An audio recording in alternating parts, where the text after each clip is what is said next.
Olá, turma, boa noite. Bom dia, boa tarde, boa noite. Aqueles que vão assistir a gravação, boa noite aos que estão aqui presentes.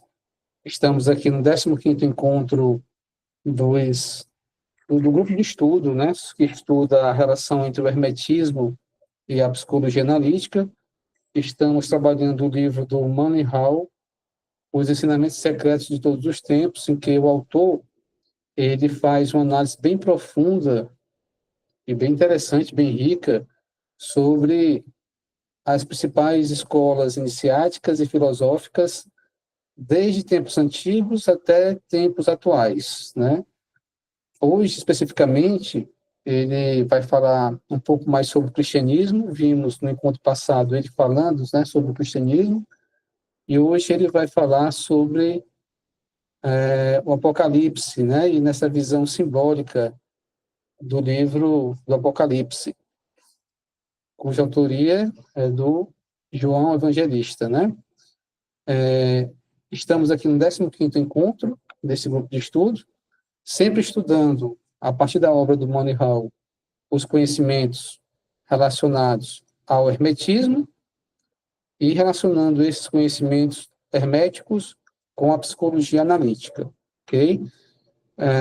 Nós sempre passamos, né, para os colegas que estão acompanhando o grupo de estudo, os membros do Labirinto, colegas do Labirinto, um roteiro para que a gente possa, em cima do livro, trabalhar esse roteiro e fazer os nossos comentários desse encontro de hoje.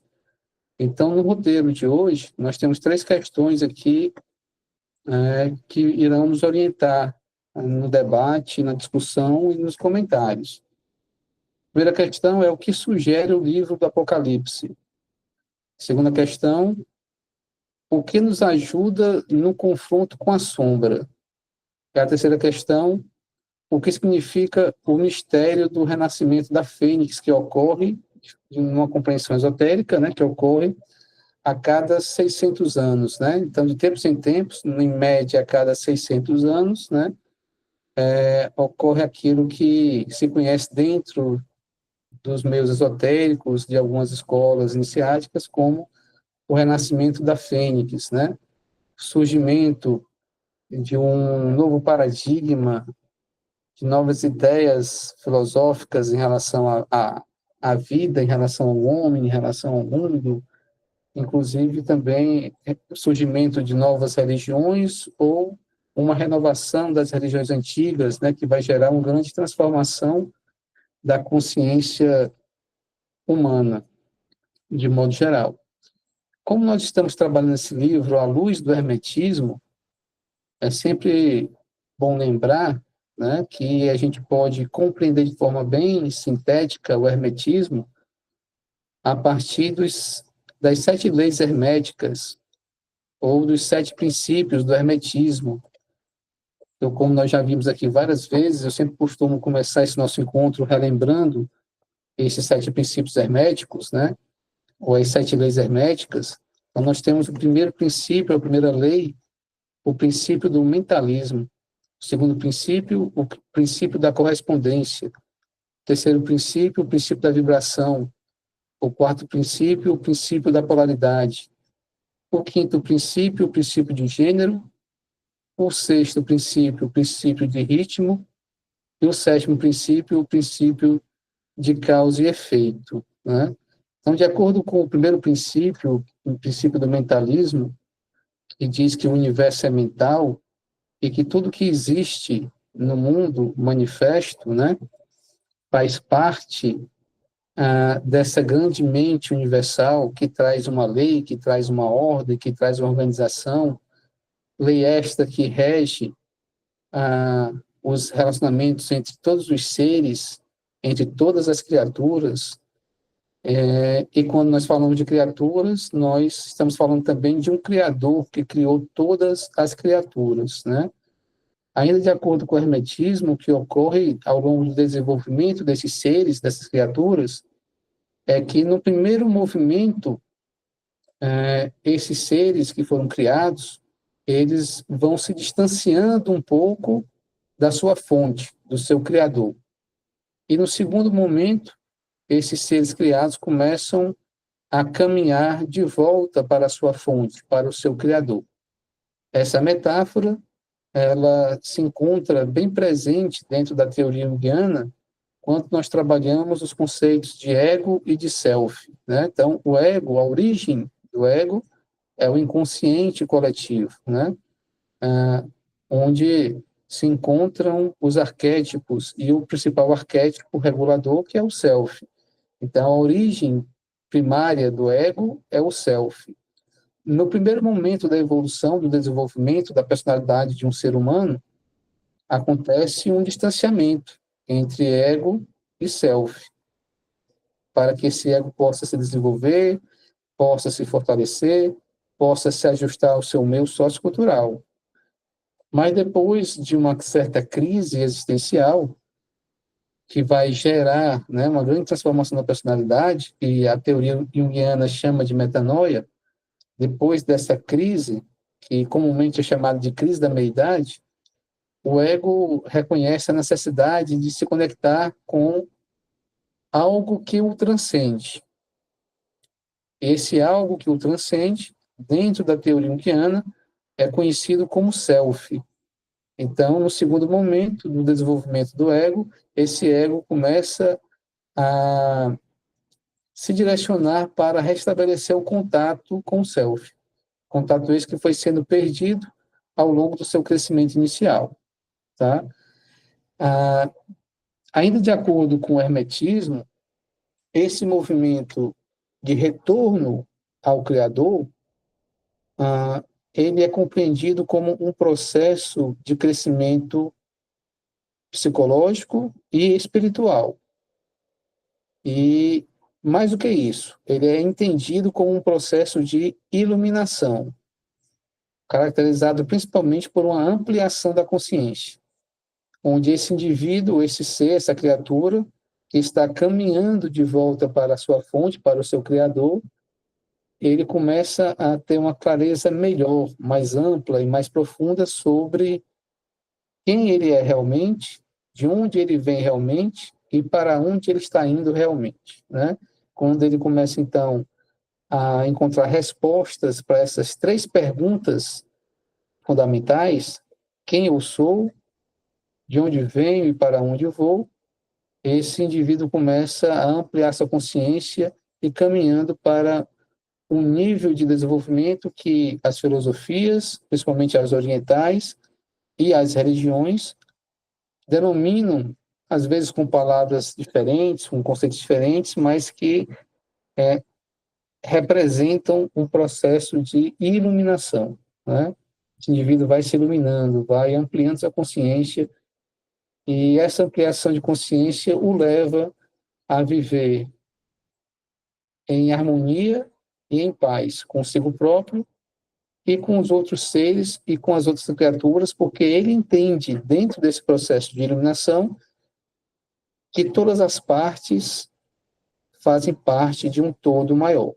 Todos os seres, todas as criaturas fazem parte de um universo maior e único, que tem um princípio regulador, orientador, ordenador, né, que é conhecido em algumas filosofias por nomes específicos, em religiões por outros nomes, mas que seria o poder mental superior, ou a grande mente universal, ou a consciência universal, na teoria junguiana, conhecido como self.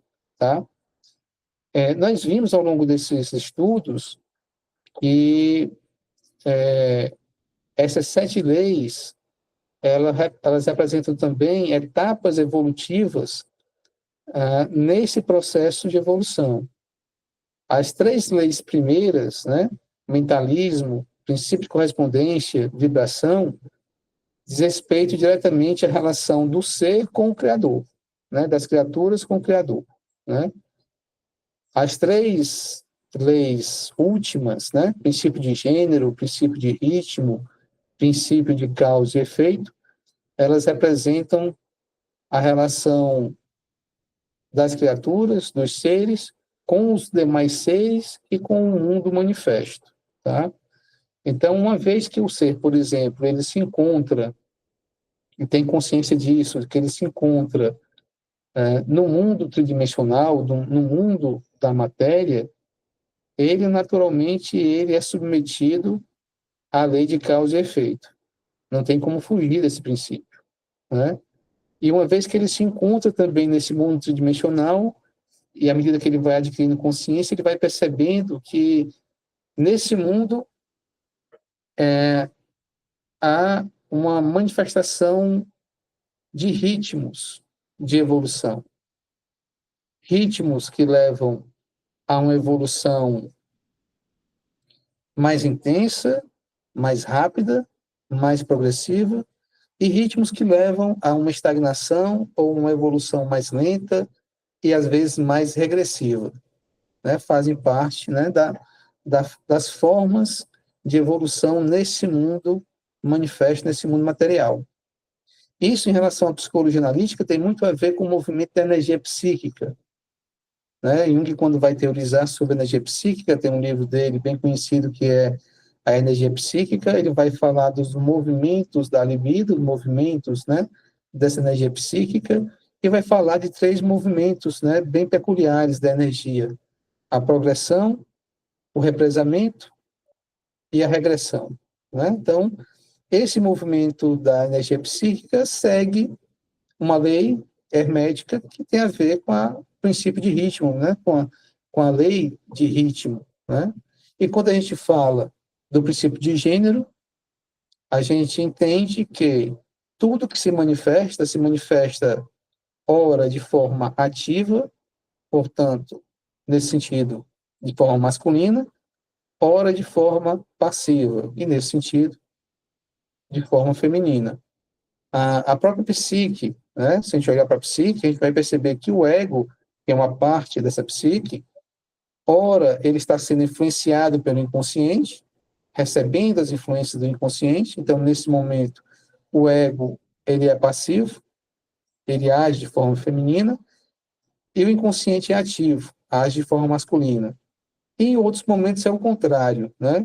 O inconsciente reage de forma compensatória aos excessos do ego, à ação do ego. Então, quem está agindo é o ego e o inconsciente está reagindo, portanto, sendo reativo e passivo à ação egóica. Mas a união entre esses 2 polos, masculino e feminino, que muitas vezes se alternam, essa união ela está presente na psique como um todo. Ok? Aprofundando um pouco mais, né, o nosso conhecimento sobre esses 7 princípios herméticos e sobre o próprio hermetismo, a gente chega a um texto muito citado dentro da alquimia, né, entre os alquimistas da Idade Média, que é a Tábua de Esmeralda. Né? Inclusive, muitos tratados alquímicos se referem, né, a essa passagem, a esse texto, Tábua de Esmeralda, que é atribuída a Hermes Trismegisto, né? Considerado o fundador do hermetismo. Segundo a Tábua de Esmeralda, nós temos algumas afirmações, né, que são as teses, né, as 12 teses herméticas. Então, dessas 7 leis herméticas, se tiram as 12 teses, as 12 afirmações herméticas, que estão contidas na Tábua de Esmeralda, que são elas. Aqui é o texto da Tábua de Esmeralda. Na verdade, sem dúvidas e incertezas, o que está embaixo assemelha-se ao que está em cima, e o que está em cima ao que está embaixo, para realizar o prodígio do Uno. Então, existe uma unidade só. E o processo de iluminação é a busca dessa unidade, é o retorno a esta unidade que foi perdida quando a criatura se afastou do Criador. Continuando. E como todas as coisas emanam do Uno, da meditação do Uno, assim também todas as coisas nasceram desse Uno por adaptação. O Sol é o Pai, a Lua a Mãe. O vento o transportou no seu ventre, e a terra é a sua ama. Ele é o Pai de todas as maravilhas do mundo. É plena a sua força quando se converte em terra. Separa a terra do fogo e o sutil do imperfeito. Docemente, com grande engenho, sobe da terra ao céu e daí regressa à terra, e recebe a força das coisas superiores e inferiores. Assim obterás toda a clarividência do mundo, e toda a obscuridade se afastará de ti. Aqui você tem presente que, mais uma vez, a ideia da iluminação, né? É a força de todas as coisas, pois vence toda a sutileza e penetra toda a densidade. Deste modo, foi criado o mundo. Assim serão operadas admiráveis variações e adaptações, para as quais é aqui dado o meio. E foi-me dado o nome de Hermes Trismegisto, porque possuo as 3 partes da sabedoria de todo o universo. Então, nós temos aqui na tábua de esmeralda as 12 teses, as 12 afirmações, que eu li aqui para vocês, que falam do Uno, que falam do mundo criado pelo Criador, da relação das criaturas entre elas, da relação das criaturas com o Uno, da necessidade de buscar retomar essa unidade. E essa retomada de unidade é compreendida como um processo de iluminação. Então, na verdade, dessas 12 teses se tira os 7 princípios herméticos, tá? Outros teóricos, né, outros filósofos, né, tentando passar esses ensinamentos adiante, né, para outros adeptos, para outros iniciados, né, eles foram compreendendo que essas 12 afirmações, essas 12 teses, elas se referem a 22 formas de manifestação do Criador, do Uno, tá? Então, nós encontramos, por exemplo, no tarô de Marselha, no tarô de modo geral, especificamente no tarô de Marselha, os 22 arcanos maiores, né, que tratam de quê? De 22 manifestações dessa unidade. E essas 22 manifestações dessa unidade são compreendidas dentro dessas escolas filosóficas iniciáticas como etapas do processo evolutivo, etapas da jornada do retorno da criatura até o Criador. Então, a primeira etapa, representada pelo arcano mago, por exemplo, né, é quando aquele adepto, né, que está iniciando a sua jornada de volta, né, para o Criador, para o Pai, para a fonte, né, para o Uno, ele toma consciência de que existe uma lei que rege todos os seres, que rege a vida de modo geral, e que se ele quiser seguir na direção dessa reunificação com o Criador, com o Pai, com a fonte, ele precisa aprender a se harmonizar com esta lei. E ele encontra elementos nessa etapa evolutiva que vão ajudá-lo a se harmonizar com esta lei. Um elemento fundamental para que ele possa se harmonizar com esta lei universal, esta lei da unidade, esta lei do Criador, é através do silêncio, onde o adepto aprende, né, a silenciar seus desejos, seus sentimentos, seus pensamentos, inclusive suas ações. Evaldo, então, ele passa a não fazer nada? Não. Ele passa a agir pelo não agir. Ele passa a atuar dentro de um fluxo, né? Então, é o início da jornada. Aí você vai ter mais algumas casas, né? Mais 21 casas, né? Mostrando outras etapas em que esse adepto deve passar para que ele possa chegar novamente na unidade. E quando ele chega no ponto final, que é o reencontro com a unidade, para dar um exemplo e deixar aqui o gostinho, né, para que todos possam meditar sobre o tarô, né, sobre os arcanos maiores do tarô, a última carta, o último arcano, o arcano louco, né, e ele fala exatamente de como que é uma vida conectada com a unidade, né? É a vida do louco. Agora, que louco é esse, né? Como é que é esse louco, né? Então, são perguntas que eu deixo para vocês refletirem e pensarem sobre essas etapas do processo evolutivo, do processo de iluminação, representadas e simbolizadas pelos arcanos maiores do tarô.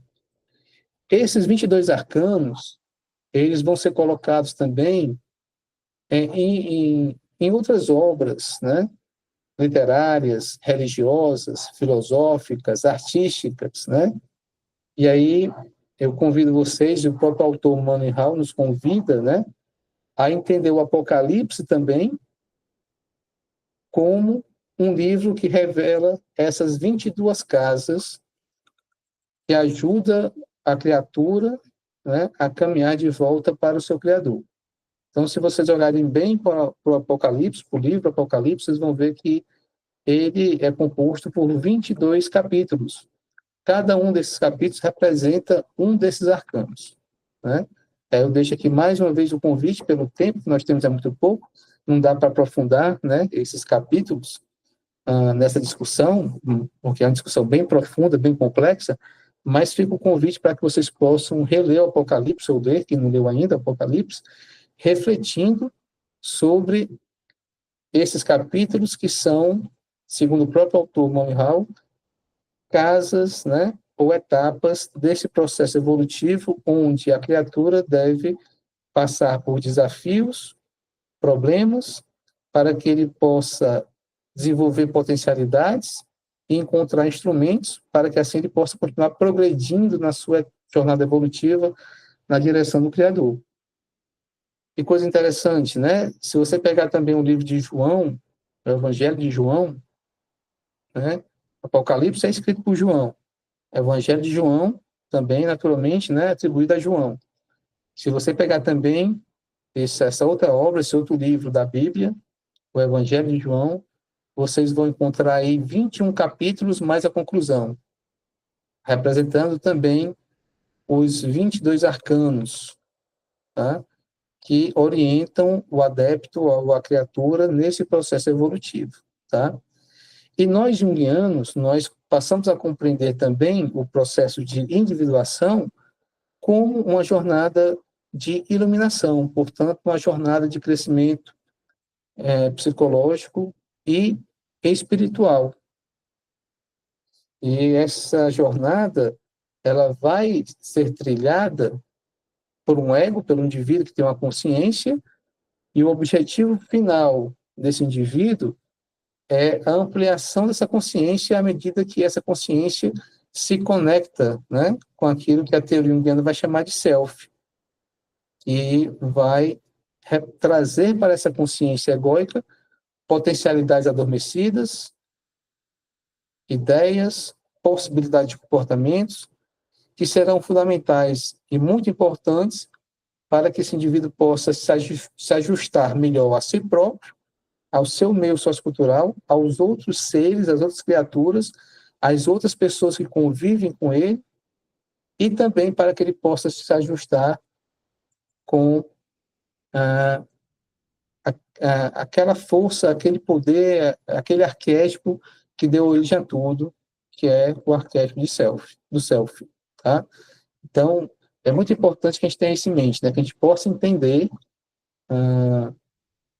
o processo de individuação como um processo evolutivo, que vai nos levar ao desenvolvimento psicológico e espiritual à medida que a gente amplia a consciência se conectando com o self, criando aquilo que a teoria junguiana chama de construção do eixo ego-self. Então, em relação à primeira pergunta, né, o que sugere o livro do Apocalipse?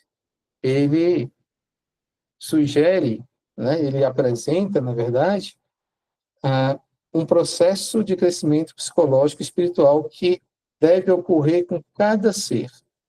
À medida que esse ser vai adquirindo consciência, vai desenvolvendo essa consciência, ele vai passando por etapas, por processos que estão trazendo para ele novas potencialidades, novas capacidades e uma consciência cada vez mais ampliada, né? Então, nós podemos encontrar um exemplo metafórico do processo de individuação, segundo o autor Manning Hall, no livro O Apocalipse, porque nós podemos encontrar, segundo o autor Manning Hall, uma ilustração do processo de crescimento psicológico e espiritual no livro O Apocalipse. ok? Tá aí, gente, algum comentário, alguma pergunta?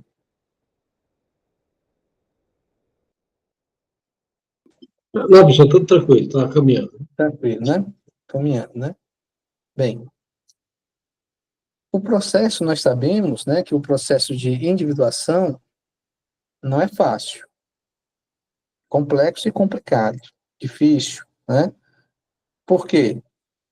Porque para que a gente possa chegar nesse contato, nesse encontro com o self, né, para que a gente possa construir esse eixo ego-self, a gente tem que caminhar pelo inconsciente.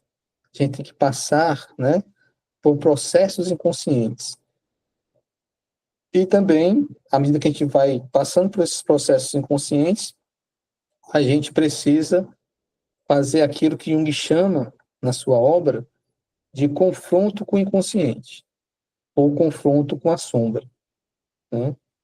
Por isso que é difícil, doloroso e complicado. Mesmo porque, né, ou seja, além de tudo isso, é mais difícil ainda porque, para o ego, isso representa um processo de mortificação, é um processo de morrer, né? Para que esse ego possa renascer transformado numa consciência mais ampliada, conectada com o self, ele precisa passar por um longo processo de sofrimento e de mortificação. Por isso que, naturalmente, o ego resiste a esse contato com o self. Por isso que, então, o processo de individuação vai ser complicado, vai ser difícil, né? Em outras palavras, é necessário que haja um confronto com a sombra. E o que é a sombra, né? Como vocês sabem, a sombra é tudo aquilo que nós não reconhecemos como nosso. É tudo aquilo que nós rejeitamos. É tudo aquilo que nós detestamos. É tudo aquilo que nós desprezamos, né? E todo esse material que foi desprezado, que foi esquecido, que foi rejeitado, né? Esse material vai continuar existindo no nível inconsciente. Esse material que existe no nível consciente porque foi reprimido, porque foi esquecido, porque perdeu a sua intensidade energética e ficou abaixo do limiar da consciência, esse material ele não está parado, né? Vejam um princípio de ritmo, né? E vejam também um princípio de vibração. Tudo vibra, tudo está em movimento, né? E segundo o princípio de ritmo, tudo tem um fluxo e um refluxo, né? Um fluxo e um contrafluxo. Então, esse material que está no inconsciente não está parado.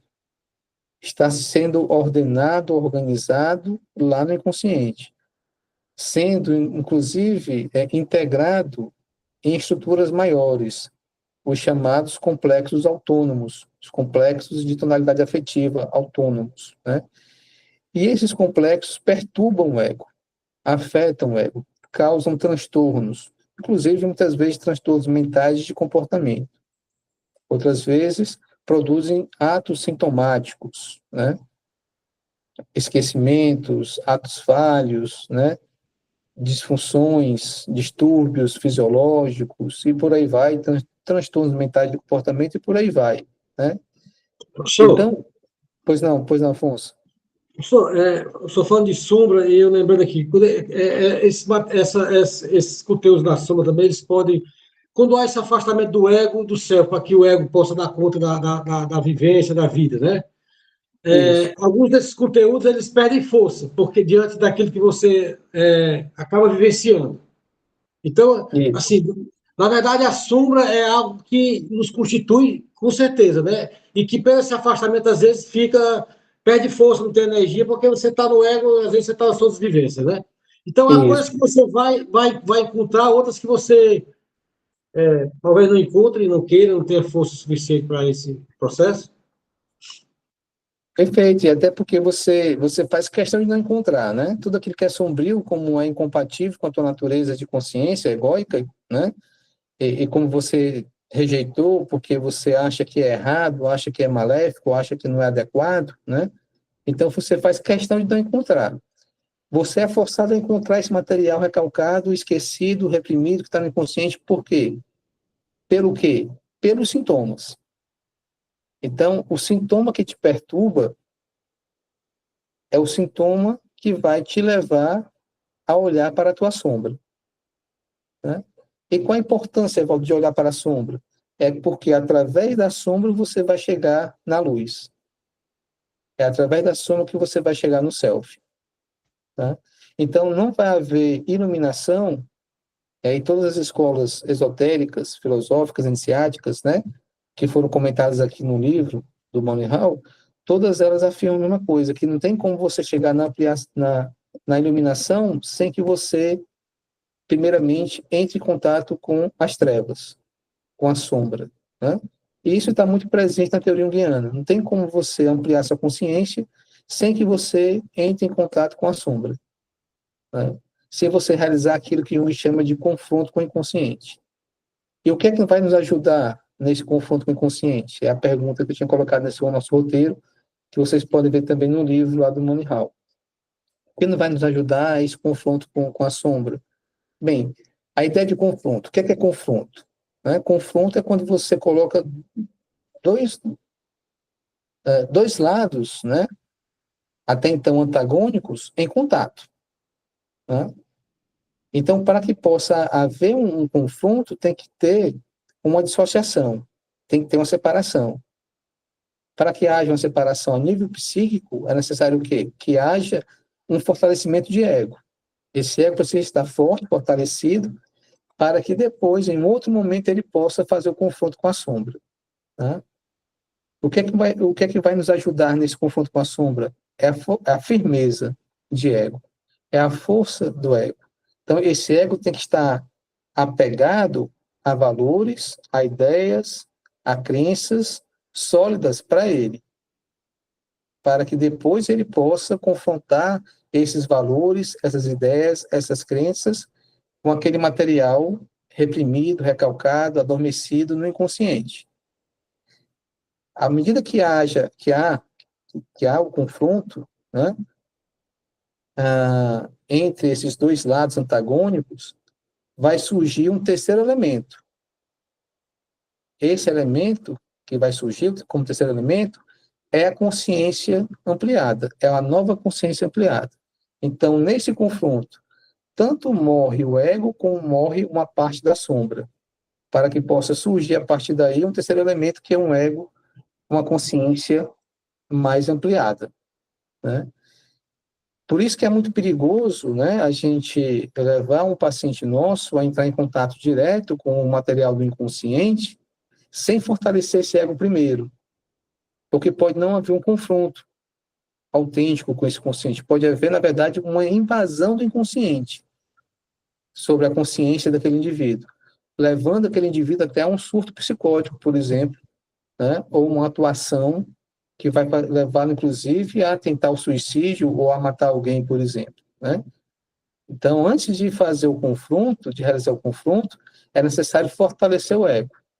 É necessário que esse indivíduo que vai ampliar sua consciência a partir do confronto com a sombra, ele possa estar bem fincado, ancorado em ideias, crenças, princípios sólidos, firmes, né, para que depois, no confronto, isso possa ser diluído, possa ser transmutado e possa surgir um novo ego com a consciência ampliada, né?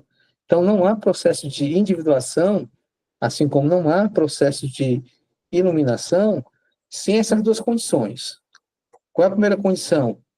Um ego fortalecido e bem ancorado, né? Bem ligado, bem estabelecido a algo que o sustente, trazendo para ele ideias, princípios, crenças firmes e fortes. É a primeira condição.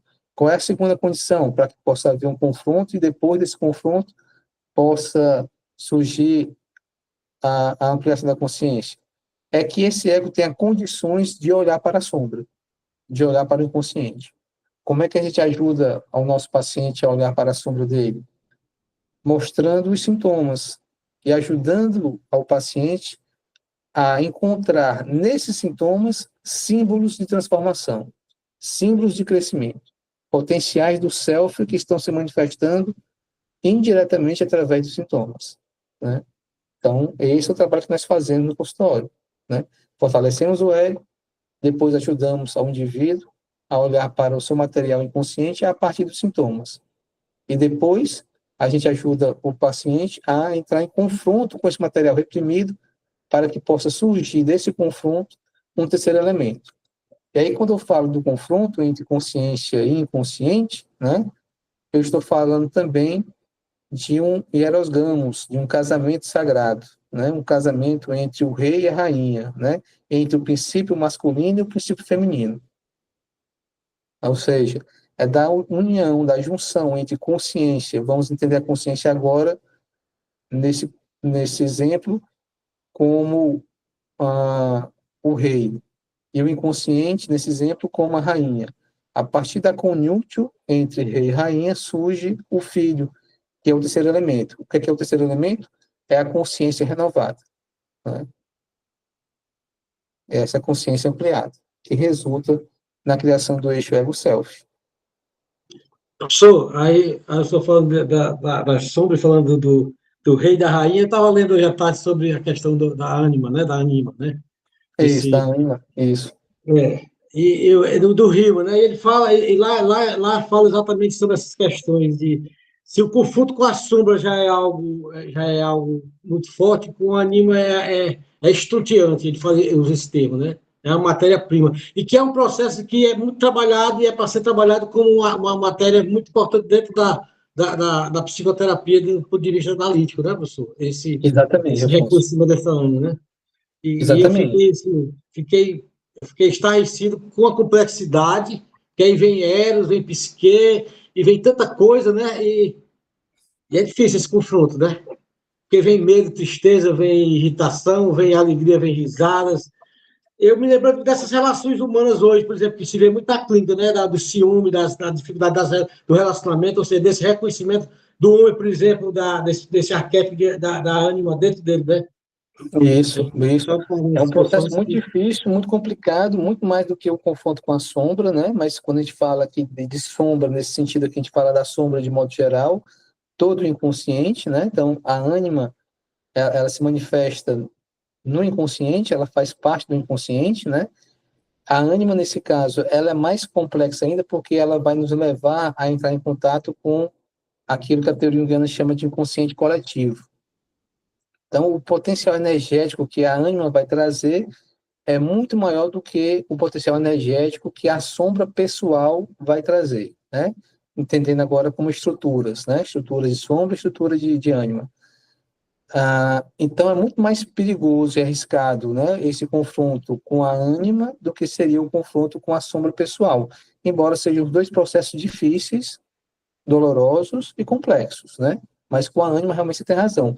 É muito mais difícil porque, além de ser mais sombria, no sentido de ser mais inconsciente do que a própria sombra pessoal, ela vai trazer potenciais arquetípicos inerentes ao inconsciente coletivo que vai ter um teor energético muito maior que pode gerar uma invasão na consciência e causar grandes transtornos na consciência daquele indivíduo.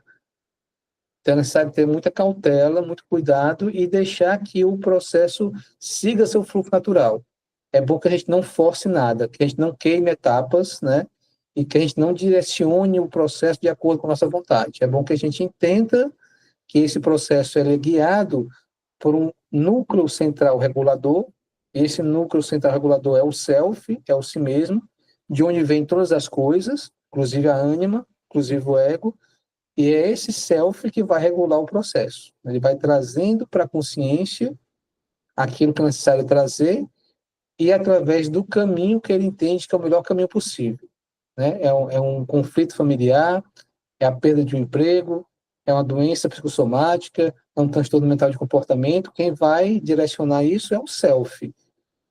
E a gente, enquanto terapeuta, a gente vai apenas ajudar o paciente a olhar para tudo isso de forma simbólica, para que ele possa entender quais são os símbolos que estão se manifestando dentro desse roteiro e que está guiando essa jornada evolutiva, ok? E aí chegamos, gente, aqui ao final desse encontro de hoje, com a última questão, né? Também tem a ver com o livro. Lembrando que nós estamos aqui estudando o livro entre as páginas 554 a 574, né? Basicamente o capítulo que fala sobre o Apocalipse. Então, a terceira questão é o que significa o mistério do renascimento da Fênix a cada 600 anos, né? Então, o autor, Moni Hall, vai comentar que esse processo evolutivo que nos leva à iluminação ocorre tanto a nível subjetivo, ou seja, dentro de cada um de nós, como também ocorre a nível coletivo, né? E de forma cíclica. Inclusive, um dos símbolos, né, da jornada de iluminação é a espiral, que é aquele círculo que não se fecha, porque na hora que vai fechar, dá um salto, né? E forma um outro ciclo. Quando vai se fechar, dá um salto e forma um outro ciclo sempre aberto, dando saltos, né? Então, mostrando, né, um processo de crescimento e de desenvolvimento que se repete de tempos em tempos. De tempos em tempos, nós passamos por fases parecidas ou pelas mesmas fases, só que como a nossa consciência está mais ampla, né, está mais desenvolvida, a gente passa pelo mesmo ponto, mas de uma outra forma, de uma forma mais esclarecida, vamos dizer assim. E no nível geral, no nível coletivo, no nível, né, universal, né, não mais no nível singular, esse processo de crescimento ele ocorre, segundo algumas escolas iniciáticas, esotéricas, a cada 600 anos, né? Então, se você pensar historicamente na história da humanidade, você observar datas, né? Vocês vão perceber que a cada 600 anos, né? 600 e poucos anos, ou mais ou menos, né? Você vai ter um grande personagem histórico que contribuiu para o crescimento da humanidade. Então, esse processo de crescimento não ocorre somente na esfera individual, singular, ocorre também na esfera coletiva da humanidade. Tá? É isso que o autor comenta quando ele fala sobre o renascimento da Fênix a cada 600 anos. Ok, gente? Mais alguma questão, algum comentário? Lembrando que amanhã vai ter um grupo de estudo sobre a obra de Carl Gustav Jung, A Natureza da Psique. A gente faz sempre no comecinho da supervisão, quando a gente termina, a gente já segue com a supervisão amanhã às 8h15 da manhã. Ok? Então é isso, gente. Finalizamos por hoje, então.